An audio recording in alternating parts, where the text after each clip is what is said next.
मंत्री नितिन गडकरी लगातार अपने बयानों से अपनी ही सरकार की मुश्किलें बढ़ा रहे हैं। इसी बीच अब नितिन गडकरी ने केंद्र सरकार को लेकर बड़ा बयान दे दिया है।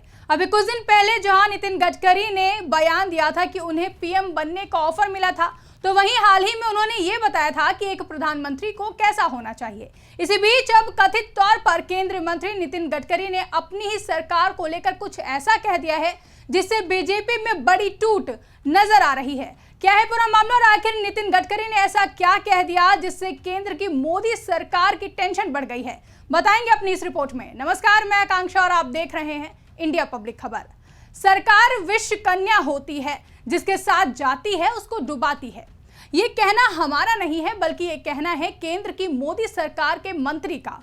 कथित तौर पर एनडीए में टूट और केंद्र से एनडीए की सरकार गिरने का दावा तो विपक्ष लगातार काफी समय से कर ही रहा है। जिस दिन नरेंद्र मोदी ने देश के प्रधानमंत्री के रूप में तीसरी बार पीएम पद की शपथ खाई थी, उसी दिन विपक्ष ने भी बड़ा दावा कर दिया था कि दिसंबर तक केंद्र से एनडीए की सरकार गिर जाएगी। यानी कि केंद्र से पीएम मोदी की सरकार गिरने के साथ ही विपक्ष यानी कि इंडिया गठबंधन केंद्र में सरकार बनाएगा।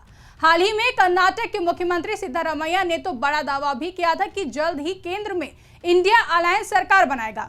सिद्धरामैया ने अपने एक बयान में कहा था कि एनडीए की सरकार अपना कार्यकाल पूरा नहीं कर पाएगी। हम 100 सीट पर पहुंच गए हैं, हम जल्द सरकार बनाएंगे। प्रधानमंत्री नरेंद्र मोदी 5 साल का कार्यकाल पूरा नहीं कर पाएंगे। वहीं बीजेपी के कई नेताओं द्वारा भी अपनी ही पार्टी से बगावत करते हुए उन्हें देखा गया। इसी बीच अब केंद्रीय मंत्री नितिन गडकरी ने बड़ा बयान देते हुए कहा कि सरकार विश्व कन्या होती है, जिसके साथ जाती है उसको डुबाती है। नितिन गडकरी के इस बयान के बाद से राजनीतिक गलियारों में हलचल तेज हो गई और बीजेपी के अंदर बड़ा भूचाल आ गया। दरअसल केंद्रीय मंत्री नितिन गडकरी का मानना है कि सरकार विश्व कन्या होती है। उन्होंने नागपुर के एक इवेंट में कहा कि सरकार जिसके साथ जाती है उसको डुबाती है। गडकरी महाराष्ट्र के विदर्भ में निवेश की कमी पर बात कर रहे थे। इस दौरान ही गडकरी ने कहा कि सब सरकार के भरोसे नहीं होना चाहिए। मेरा तो मत है किसी भी पार्टी की सरकार हो, सरकार को दूर रखो। सरकार विश्व कन्या होती है, जिसके साथ जाती है उसको डुबाती है। साथ ही नितिन गडकरी ने महाराष्ट्र सरकार की लड़की बहन योजना को लेकर भी बड़ा बयान दिया। केंद्रीय मंत्री ने कहा कि महिलाओं को आर्थिक मदद देने के लिए शुरू की गई महाराष्ट्र सरकार की लड़की बहन योजना से दूसरे क्षेत्रों की सब्सिडी के भुगतान पर असर पड़ सकता है। आपको बता दें कि इससे पहले भी केंद्रीय मंत्री नितिन गडकरी ने पुणे में MIT वर्ल्ड पीस यूनिवर्सिटी में पुस्तक विमोचन कार्यक्रम में कहा था कि राजा को ऐसा होना चाहिए कि कोई उसके खिलाफ बात करे तो उसे बर्दाश्त करे, आलोचनाओं का आत्मचिंतन करे। यही लोकतंत्र की सबसे बड़ी परीक्षा होती है। यही नहीं, नितिन गडकरी ने इससे पहले एक बयान में तो ये तक कह दिया था कि उन्हें विपक्ष की तरफ से प्रधानमंत्री बनने का ऑफर मिला था और उन्हें पीएम बनने के लिए समर्थन भी मिल रहा था। हालांकि नितिन गडकरी ने उस वक्त उस ऑफर को मना कर दिया था, क्योंकि उनका कहना था कि उनके मन में पद को लेकर कोई लालच नहीं है। लेकिन नितिन गडकरी के इन सभी बयानों ने खूब तूल पकड़ा था और विपक्ष ने भी इन सभी मुद्दों पर राजनीतिक रोटियां सेकी थी। लेकिन इस बार जो नितिन गडकरी ने कहा है, उससे एक बार फिर विपक्ष को मोदी सरकार को घेरने का मौका मिल गया है। बता दें कि नितिन गडकरी का सरकार विश्व कन्या होती है वाला बयान सीधे अपनी ही सरकार पर निशाना माना जा रहा है। अब जैसे ही नितिन गडकरी का यह बयान सामने आया, वैसे ही विपक्ष ने मोदी सरकार और महाराष्ट्र सरकार को घेरने का काम शुरू कर दिया।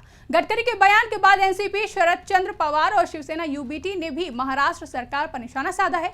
उन्होंने कहा है कि जब सरकार में बैठे लोग ही कह रहे हैं कि राज्य की अर्थव्यवस्था संकट में है, तो यह चिंता का विषय है। शिवसेना यूबीटी सांसद संजय राउत ने कहा कि गडकरी ने इस मुद्दे पर सही बयान दिया है। अगर ऐसे समय में जब राजकोष में पैसों की कमी है और सरकार दूसरी योजनाओं को निलंबित कर रही है, धन का गलत इस्तेमाल और मिसमैनेजमेंट हो रहा है, तो क्या केंद्र सरकार की राज्य की योजना के संबंध में कोई जिम्मेदारी है? जबकि गडकरी के बयान पर टिप्पणी करते हुए एनसीपी शरद चंद्र पवार गुट की सांसद सुप्रिया सूले ने राज्य की आर्थिक स्थिति को लेकर चिंता व्यक्त करते हुए कहा कि सरकार और अर्थशास्त्री लगातार कह रहे हैं कि राज्य वित्तीय संकट में है। चाहे गडकरी हो, एमएनएस प्रमुख राज ठाकरे हो या अर्थशास्त्रियों के बयान हो, सरकार के करीबी तटस्थ लोग भी लगातार कह रहे हैं कि राज्य की अर्थव्यवस्था संकट में है। बता दें कि महाराष्ट्र सरकार के मुख्यमंत्री मांझी लड़की बहन योजना के तहत 21 से 65 साल की विवाहित, तलाकशुदा और निराश्रित महिलाओं को 1500 रुपए हर महीने दिए जाएंगे। हालांकि जो भी परिवार इस योजना का फायदा उठाना चाहता है, उसके लाभार्थियों की सालाना पारिवारिक आय 2.5 लाख रुपए तक ही होनी चाहिए। महाराष्ट्र विधानसभा चुनावों से पहले शुरू की गई इस योजना से राज्य के खजाने पर हर साल 46,000 करोड़ रुपए का बोझ पड़ने की उम्मीद है, जिसे लेकर नितिन गडकरी ने कह दिया है कि कोई गारंटी नहीं है कि सब्सिडी कब मिलेगी। आप इन लफड़े में मत पड़ो, जो सब्सिडी लेना है ले लो, ये कब मिलेगी, कुछ मिलेगी, कोई भरोसा नहीं है। फिलहाल नितिन गडकरी के विश कन्या वाला बयान सीधा प्रधानमंत्री मोदी पर निशाना माना जा रहा है कि नितिन गडकरी ने केंद्र की मोदी सरकार और महाराष्ट्र की शिंदे सरकार को सवालों के घेरे में खड़ा कर दिया है। और अपने इस बयान के जरिए जिस तरह से नितिन गडकरी ने कह दिया है कि सरकार विश कन्या होती है, उसके बाद अब देखना दिलचस्प होगा कि इस पर भाजपा की तरफ से क्या प्रतिक्रिया सामने आती है। फिलहाल नितिन गडकरी के इस बयान पर आपकी क्या राय है, कमेंट करके हमें जरूर बताएं। साथ ही अगर अभी तक हमारे YouTube चैनल को सब्सक्राइब नहीं किया है तो चैनल को सब्सक्राइब करना ना भूलें।